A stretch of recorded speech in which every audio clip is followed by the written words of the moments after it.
उमर अब्दुल्ला की cabinet meeting जो कल जम्मू में हुई, उसके बाद कहीं ना कहीं स्टूडेंट्स की उम्मीदें बढ़ी थी, स्पेशली जो ओपन मेरिट से जुड़े हुए स्टूडेंट्स हैं। आपको बताते चलें, उन्हें उम्मीद थी कि रिजर्वेशन को लेके शायद कोई कॉन्क्रीट स्टेप आगे उठाए जाएंगे, लेकिन अभी इस पर कोई क्लैरिटी नहीं है। जब कल सीएम उमर अब्दुल्ला की इंटरेक्शन मीडिया से हुई, उनसे सवाल पूछा गया कि किस तरह से रिजर्वेशन का यह मसला है आगे सॉल्व किया जाएगा। उन्होंने कहा, आज हमने डिटेल्ड एक रिपोर्ट बनाई है जिसपे हमने काम किया है और वो डिटेल रिपोर्ट अब हमने उपराज्यपाल मनोज सिन्हा को भेजी है।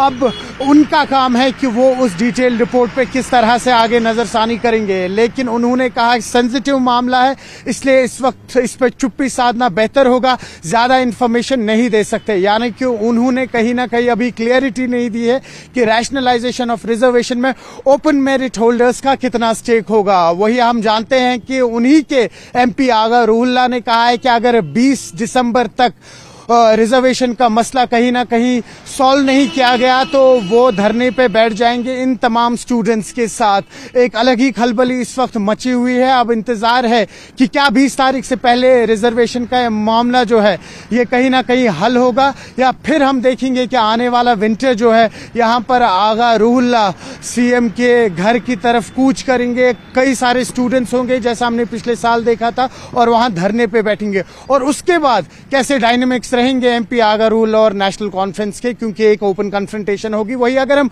दूसरी खबर की बात करें, इस वक्त तो दिल्ली धमाके के बाद हमने देखा कई सारी एजेंसीज और जम्मू कश्मीर पुलिस मिलकर मुख्तलिफ जगहों पर छापामारी कर रही है।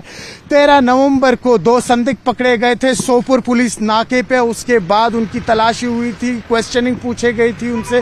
क्वेश्चनिंग के बाद कल सामने आया कि उनके पास कई सारे ऐसे आर्म्स एंड एम्यूनिशंस बरामद हुए जो लाइव थे, यानी कि उसमें कई सारी गोलियां पाई गई, कई सारे उनके पास ग्रेनेड्स थे, और उन्होंने उसको कन्फेस किया और इस वक्त उनको 20 दिन की हिरासत में सेंट्रल जेल भेज दिया गया है। उनसे फर्दर पूछताछ की जाएगी कि क्या कोई लिंक था या क्या उनके इरादे थे, क्योंकि ये दोनों जो हैं संदिग्ध, ये दोनों OGWs थे और अभी तक इनकी क्वेश्चनिंग चल रही है। 20 दिन बाद इनकी फर्दर जो कार्रवाई होगी, उसके बाद इसमें क्या डेवलपमेंट्स होंगी वो आने वाले दिनों में ही पता लगेगा। तापमान की बात करें तो आज श्रीनगर में -4 डिग्री सेल्सियस रिकॉर्ड किया गया है।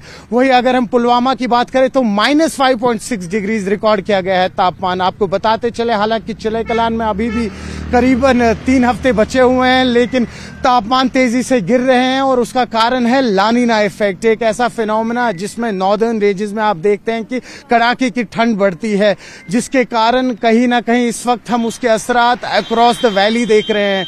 लेकिन उम्मीद यही है मेट की अगर माने तो सेकेंड वीक ऑफ दिसंबर में न सिर्फ अपर रीचेज में बल्कि प्लेन रीचेज में भी बर्फ हो सकती है, जिससे कहीं ना कहीं इस ठंड से निजात मिलेगी। आप जुड़े रहिए न्यूज़ 18 JKLH डिजिटल के साथ।